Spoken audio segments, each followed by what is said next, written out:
Les infos, Romain, c'est à vous. Bonjour, Johnny Hallyday serait réveillé, conscient, il aurait reconnu son épouse Laetitia. C'est ce que déclare son producteur Jean-Claude Camus. Il faut bien l'avouer, les informations sont rares, difficilement vérifiables. Ce qui est certain, c'est que Johnny Hallyday est toujours hospitalisé à Los Angeles, à l'hôpital Cedars-Sinai, devant lequel vous vous trouvez, Benoît Petit. Benoît, est-ce qu'il y a du mouvement? Est-ce que vous avez pu voir de la famille, des fans?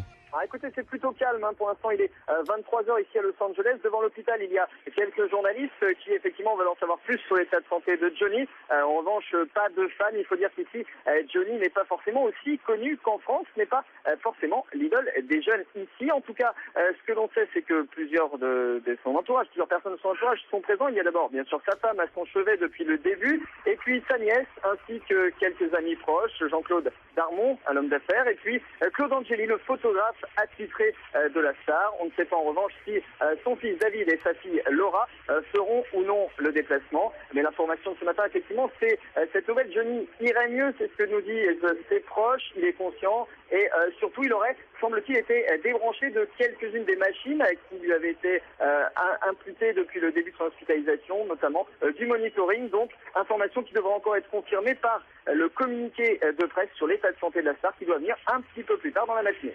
Benoît Petit, l'envoyé spécial d'RMC à Los Angeles, en direct donc devant l'hôpital Cedars-Sinai. Sur les rumeurs, il y en a beaucoup. Les informations sur l'état de santé de Johnny Hallyday, on le dit, sont parcellaires. Il y a des informations et des rumeurs. Nous avons joint le journaliste People et Cinéma d'aujourd'hui en France. Alain Grasset, que dit-il? Lui, comment se porte Johnny? D'après les informations qu'on a eues, il a eu un début de septicémie. Les médecins ont jugé nécessaire de refaire l'opération de l'hernie discale afin d'éliminer sans doute un virus qui pouvait s'introduire dans cette partie qui est très proche de la colonne vertébrale.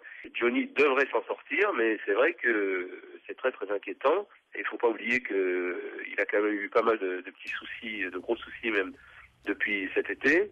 C'est aussi un homme de 66 ans. Voilà, donc la situation n'est pas évidente, n'est pas très claire.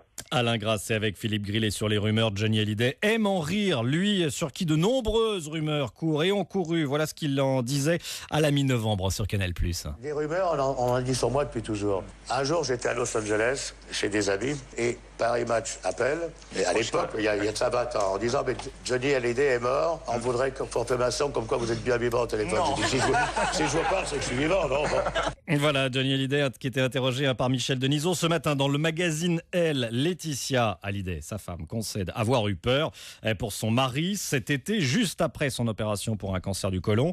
Laetitia Hallyday qui explique que pendant 48 heures, Johnny a été en danger. Alors, en attendant de voir la star sur pied, forcément les fans ne sont pas rassurés. Véronique est l'administratrice d'un forum sur Internet, une centaine de membres.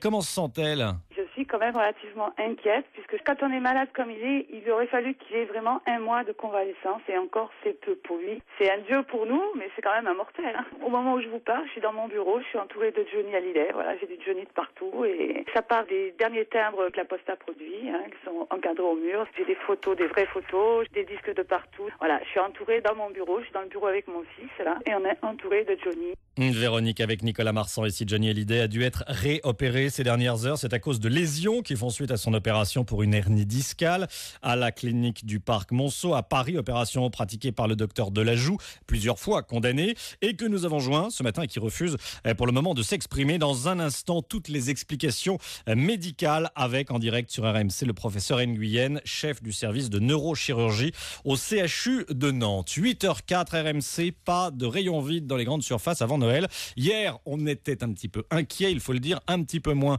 ce matin, car les négociations avec les routiers vont dans le bon sens. Benoît Salliot, vous avez suivi toutes ces négociations cette nuit. Vous étiez en direct du ministère dans le journal de 7h, vous êtes rentré à la radio, vous êtes en studio. Qu'est-ce qui va se passer maintenant? Patronat et syndicats ont rendez-vous à 11h.